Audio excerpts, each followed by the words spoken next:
Transcription number 8, 80 words per minute. Start. In conclusion, I would like to say a word in regard to employment with which I have been dealing so far. According to the figures supplied, the number of displaced persons from Bangladesh employed through employment exchanges is only 37,000. This is very meager compared with their total number, which comes to 32 lakhs according to the official figures. This is with regard to Bangladesh refugees.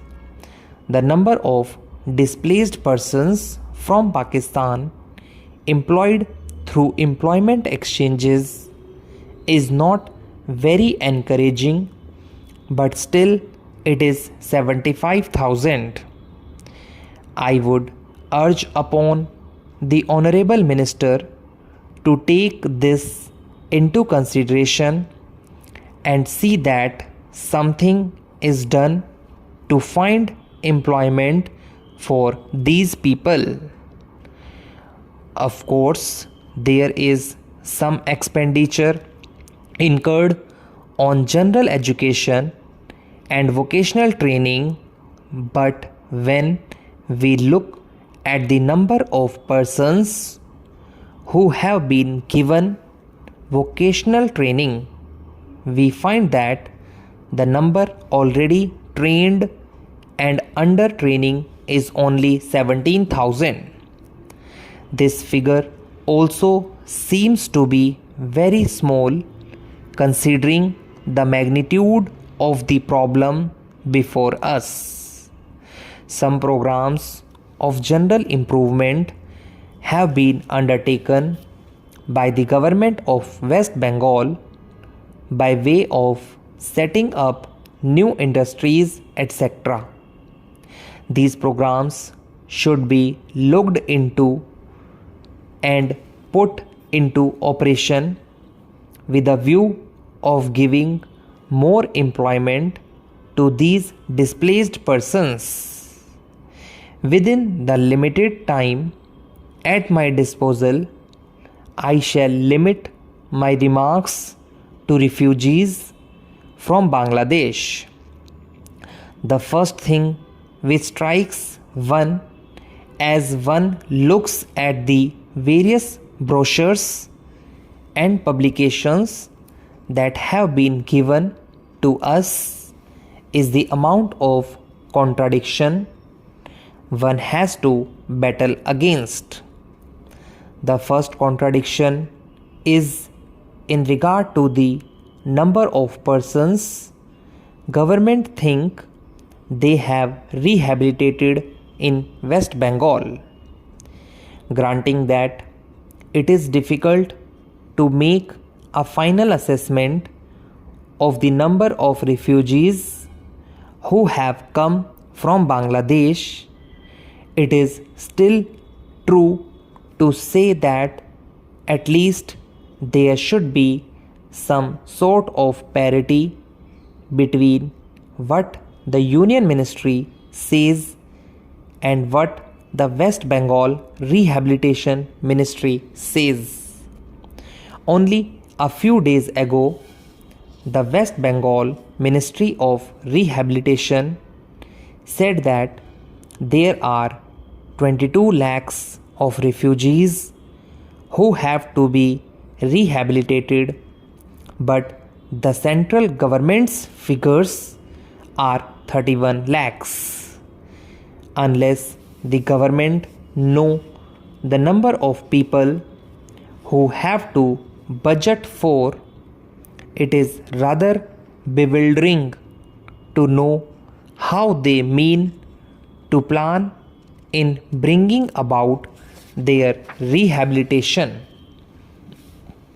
As a matter of fact, many other sources believe that the figure is far higher, but in any case, there should be some parity and some idea as to the extent of the rehabilitation problem which still remains before the people of West Bengal. The other contradiction is this.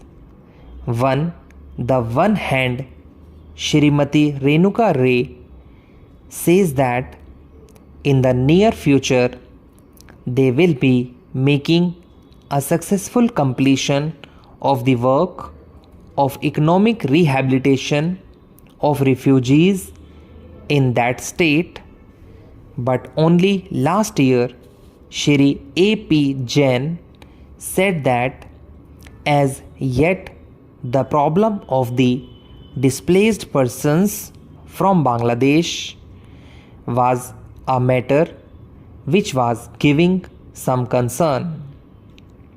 I really do not understand why, in spite of Shri A.P. Jain recognizing that the problem is still quite serious, Shrimati Renuka Ray should have made such a statement. Yet, when we heard the Honorable Finance Minister, we find that there has been a big shortfall in rehabilitation budget.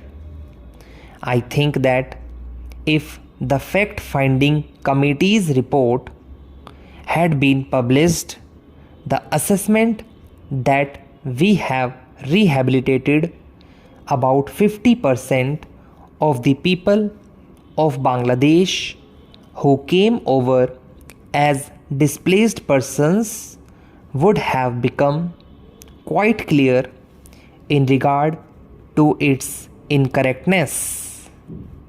As a matter of fact, when we went round the camps and colonies in West Bengal, we found that as yet not more than 15% of the people have been rehabilitated, in the sense that they are able to eke out their subsistence on the poorest levels. It is not more than 15%, and I think the figures of the fact-finding committee are still lower. I think this is something that we have to take very seriously and put our minds to and apply all the resources that we have to find out how we will be able to tackle this problem of rehabilitation. Now, coming to the question of relief, I feel that until we are able to given really proper rehabilitation, we cannot withdraw relief. It is no use arguing whether relief leads to lethargy and moral slackness unless our rehabilitation policies are fruitful. Have we any right to starve the people to death?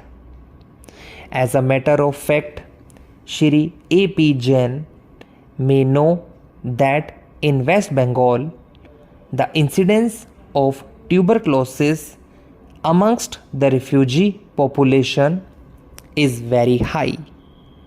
Only a small percentage of them is catered for by the medical relief given by the Directorate of Rehabilitation.